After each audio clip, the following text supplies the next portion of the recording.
I'm 74 years old, and I wasted 20 years growing the wrong flowers. For 2 decades, I planted what every catalog promised would be stunning. Peonies that bloomed for 2 weeks, oriental poppies that vanished by July, delphiniums that needed staking, deadheading, and constant babysitting. My garden looked incredible for maybe 6 weeks a year. Then it became a wasteland of fading green and disappointment. But the real mistake wasn't just choosing the wrong flowers. It was choosing flowers that quit right when the garden needed them most. Because here's what nobody tells you. The true test of a garden isn't June. It isn't July. It's October. It's November. It's that cold morning in late fall when you look out your kitchen window and see nothing but brown stems and bare soil. That's when most gardens fail, and that's when the right perennials are just getting started. There are flowers, specific varieties that almost nobody talks about, that will bloom deep into fall and even into early winter. While your neighbor's garden is dead and dormant, yours can be covered in color. And the plant I'll share at number 1? It blooms all the way through December, golden flowers, full and bright when everything around it has surrendered to the cold. After 51 years of growing flowers, these are the ones that changed everything for me. I'm going to share 10 of them with you today, ranked from impressive to absolutely extraordinary. And the one at number 1 is the reason I still smile when I look out my window on a cold November morning. Let's start. Number 10. Goldenrod. 4 months of pure gold that everyone ignores. Goldenrod starts blooming in late July and keeps going until the first hard frost in November. 4 months, and yet most gardeners treat it like a weed. For years, I did too. I pulled it out of my borders. I thought it caused allergies. I was wrong on both counts. Goldenrod doesn't cause hay fever.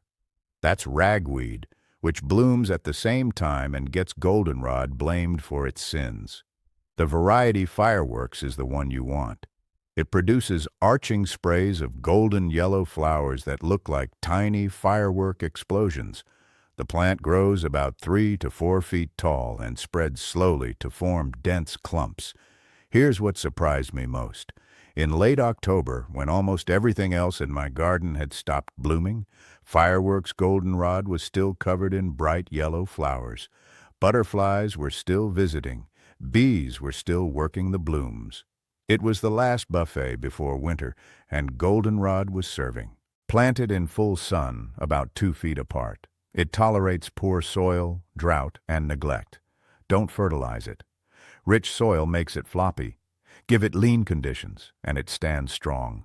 I've had goldenrod in my garden for 9 years now. I've never sprayed it, never staked it, and never had a single pest problem. The irony is that European gardeners prize goldenrod as a border plant. They cultivate it carefully. Meanwhile, Americans rip it out of their yards. Don't be that gardener. Number 9. Autumn Joy Sedum. 6 months of changing beauty with zero effort. This plant gives you something to look at for over 6 months. The succulent foliage emerges in spring as tight green rosettes. By midsummer, broccoli-like buds appear. In August, those buds open to dusty pink flower clusters. Then the color deepens to rose, then copper, then rich burgundy as fall progresses. Even in December, the dried seed heads stand upright, catching snow and feeding winter birds. 6 months of visual interest from a single plant that asks for absolutely nothing in return. I planted Autumn Joy Sedum 12 years ago. I have never watered it after the first summer. Never fertilized it, never staked it, never had a disease or pest problem. It just sits there, being beautiful, season after season. The plant grows about 2 feet tall and wide. It needs full sun and well-drained soil. Here's the secret that took me years to learn. Don't plant it in rich soil. Rich soil makes the stems weak and floppy. Lean, even gravelly soil produces compact, sturdy plants that stand tall through rain and wind.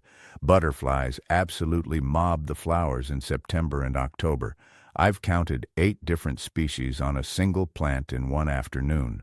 And the dried seed heads in winter? Goldfinches and sparrows picket them through January and February. Plant them 18 to 24 inches apart. Divide every 3 to 4 years to keep the clumps vigorous. That's all the maintenance this plant will ever ask of you. Number 8. New England aster, the fall bloomer that makes September feel like June. When New England aster hits its stride in September, your garden looks like spring arrived 6 months late. The variety Purple Dome forms a compact mound about 18 inches tall and covers itself in vivid purple flowers with bright yellow centers.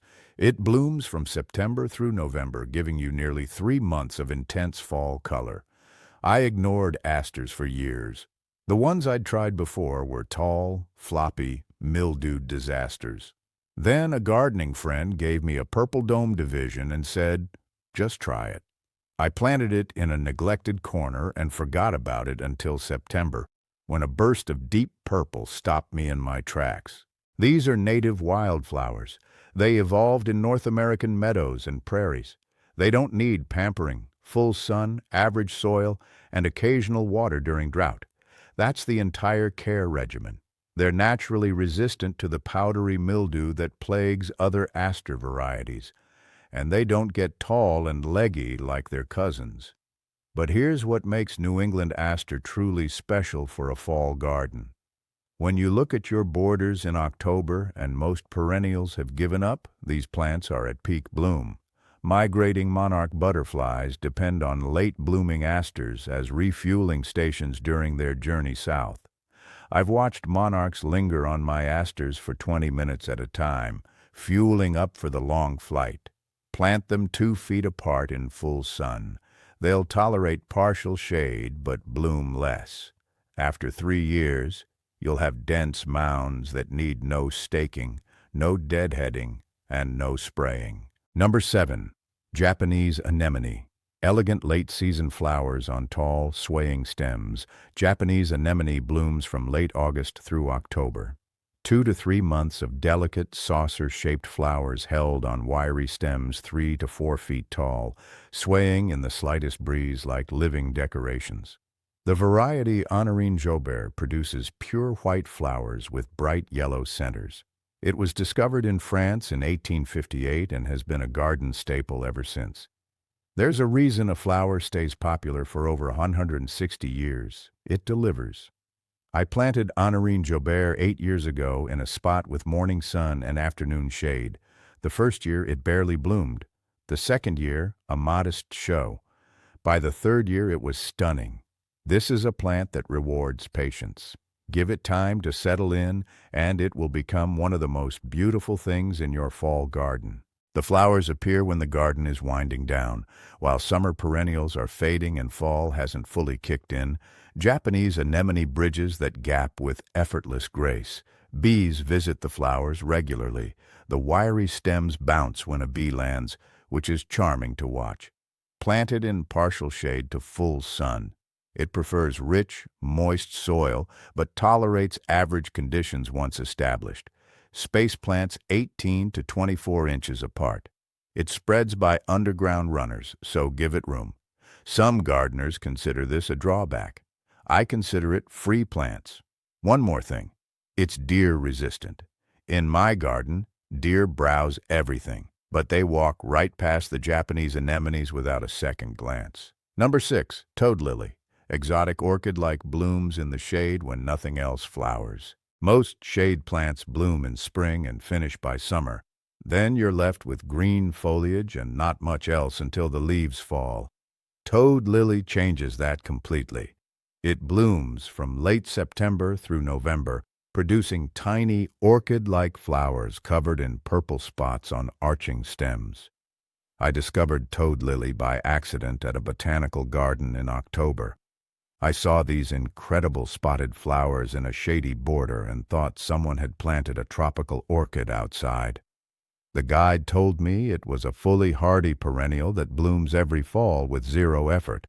The variety Miyazaki produces white flowers heavily speckled with purple freckles. The flowers appear along the entire stem, not just at the top. Each bloom is only about an inch wide, but the spotted pattern is so intricate that people stop and stare. Plant toad lily in partial to full shade. It needs moist, organically rich soil. Space plants 12 to 18 inches apart. It's hardy in zones 4 through 8. Slugs can be a problem in wet springs, but by fall, when the plant is blooming, pests leave it alone. Here's the thing that makes toad lily so valuable. It blooms in shade during fall. Name another perennial that does that. The list is extremely short. If you have a shady garden and you want flowers in October and November, toad lily is almost in a category by itself.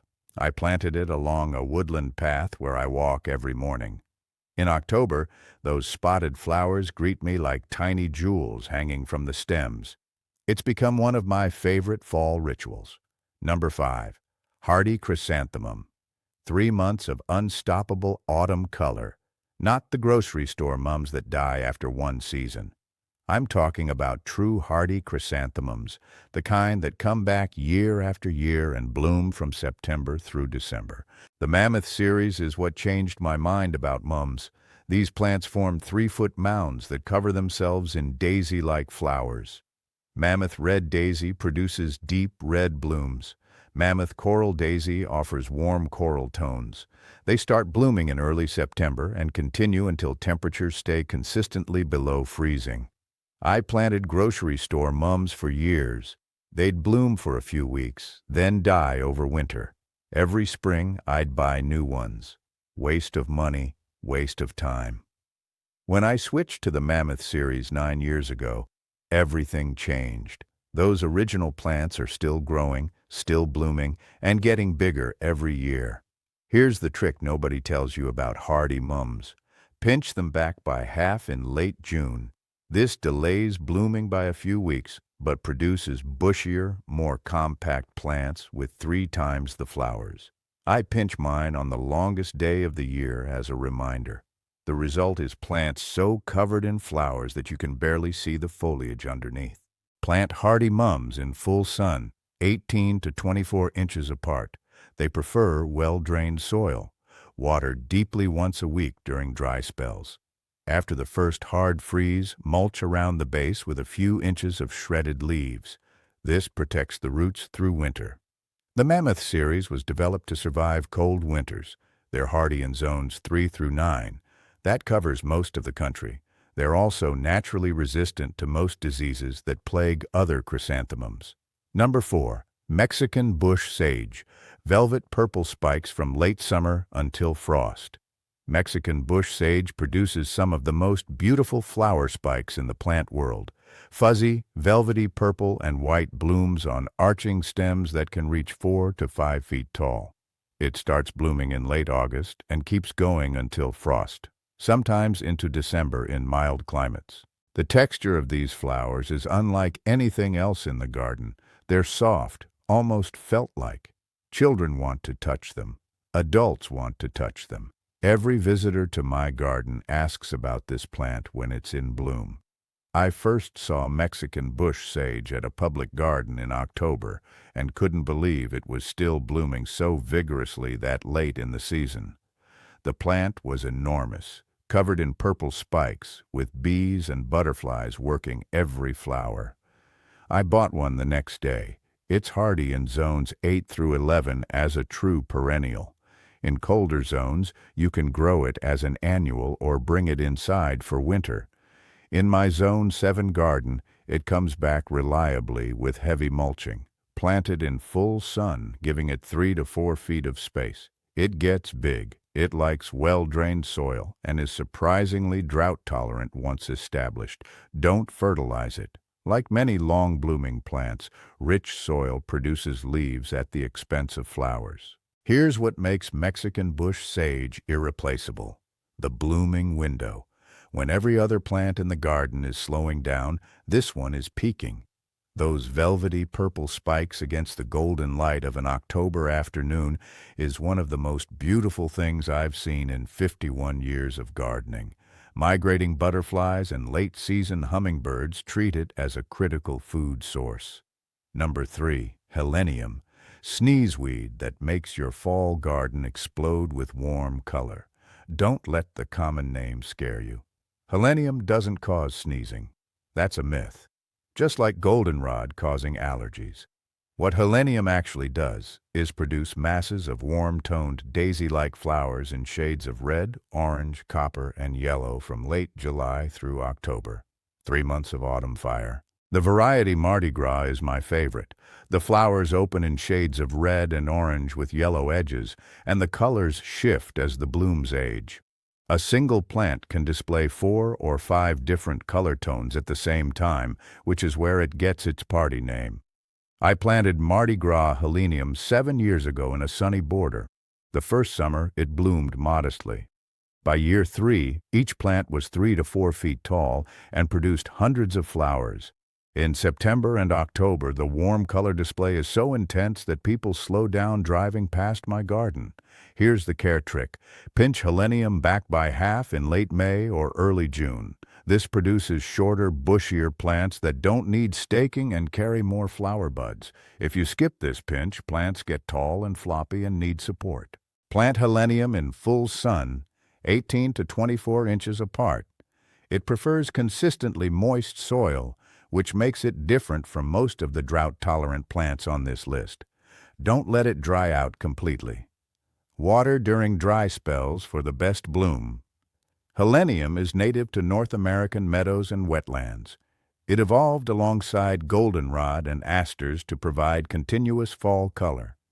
When you combine all 3 in a border, you get a September and October display that rivals any spring garden. And bees. Good grief, the bees. On a warm October afternoon, helenium flowers hum with bee activity.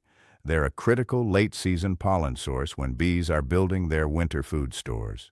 If you care about pollinators, helenium should be on your must-plant list. Number 2. Montauk daisy. White flowers from October through December when everything else is done. Montauk daisy blooms from early October through December, sometimes into January in mild winters. While every other perennial in the garden has packed it in for the year, Montauk daisy is covered in 3-inch white flowers with bright yellow centers. I discovered Montauk daisy 10 years ago at a garden center in November. I walked in looking for potting soil and stopped dead. There was a plant covered in perfect white daisies in November. I bought 3 and planted them that afternoon. The plant grows 3 to 4 feet tall and equally wide, forming a shrubby mound of leathery, dark green foliage. The thick, succulent-like leaves are naturally resistant to salt spray, which is why it thrives along the East Coast. But it grows perfectly well inland, too. Here's what makes Montauk daisy so remarkable. The timing. It doesn't even start blooming until most other flowers have finished. Then it goes on a solo performance for 2 to 3 months when the rest of the garden is empty. That kind of timing is invaluable. Prune Montauk daisy hard in spring. Cut it back to about 6 inches above the ground in late April or early May. This keeps the plant compact and bushy. If you skip the spring pruning, it gets leggy and falls open in the middle. I also pinch the stems back once in mid-June for extra bushiness. Planted in full sun, 3 feet apart. It needs well-drained soil and is extremely drought-tolerant once established. It's hardy in zones 5 through 9. Don't fertilize it. Don't fuss over it. After the spring pruning and 1 summer pinch, leave it alone and wait for October. I've got Montauk daisies planted along my stone wall where I can see them from the kitchen. On a gray November day, those white flowers against the gray stones are genuinely uplifting. Visitors always ask the same question. How do you still have flowers blooming? Number 1. Mexican mint marigold. 5 months of golden blooms when every other garden has surrendered. Mexican mint marigold blooms from August through December. 5 months. But it's not just the length of bloom that makes this plant extraordinary. It's when it blooms. While every other garden on my street is brown and dormant, Mexican mint marigold is covered in golden yellow flowers. Bright, cheerful, abundant flowers at a time when color is scarce and desperately needed. I found this plant by accident 11 years ago. I was searching for anything that could extend my garden season past October. A friend mentioned a plant used as a tarragon substitute in Mexican cooking that also happened to bloom late. I was skeptical. I planted one in a sunny corner, mostly out of curiosity. That first August, golden flowers appeared. They kept coming through September, through October, into November. When my neighbors were raking leaves and putting their gardens to bed, mine still had a plant blazing with golden color. The flowers were still going when the first freeze hit in early December. The plant grows 2 to 3 feet tall and equally wide, forming a bushy mound of dark green aromatic foliage. Crush a leaf, and it smells like anise or licorice. The flowers are small, about ½ an inch across, but they appear in such enormous quantities that the entire plant turns golden. Here's the thing that separates Mexican mint marigold from everything else on this list. It's triggered by day length, not temperature.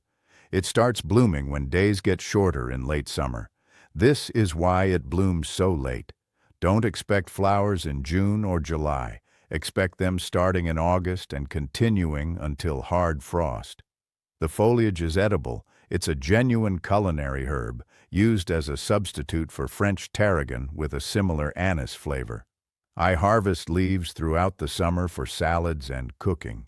The flowers are edible too and make a beautiful garnish. Butterflies, especially late migrating monarchs, treat this plant as a critical refueling station. I've watched monarchs passing through in October spend long minutes on these flowers, storing energy for the journey ahead. It's one of the very last nectar sources available before winter. Planted in full sun 2 to 3 feet apart, it needs well-drained soil and is drought-tolerant once established. Water it the first summer, then it manages on its own. It's a true perennial in zones 8 through 11. In Zone 7, it self-seeds reliably. In Zone 6, mulch heavily and hope, or treat it as a self-sowing annual. In 11 years, I've never had a single pest or disease problem with this plant. Deer and rabbits leave it alone. It asks for almost nothing and gives back more than any other perennial in my garden. After 51 years of gardening, Mexican mint marigold is the plant that surprised me most. I expected modest fall color. What I got was 5 months of spectacular bloom when nothing else was flowering. It turned my November garden from something I tolerated into something I actually looked forward to. If you take one thing from this video, let it be this. The best gardens don't peak in June, they peak in October. The gardeners who understand that have color when everyone else has given up. And it starts with choosing plants that perform when the rest of the world has stopped trying. I'm 74 years old. My back hurts, my knees creak, and I can't spend entire weekends bent over plant beds anymore. But I still walk out to my garden every November morning and see golden flowers where there used to be nothing but brown. That's worth everything.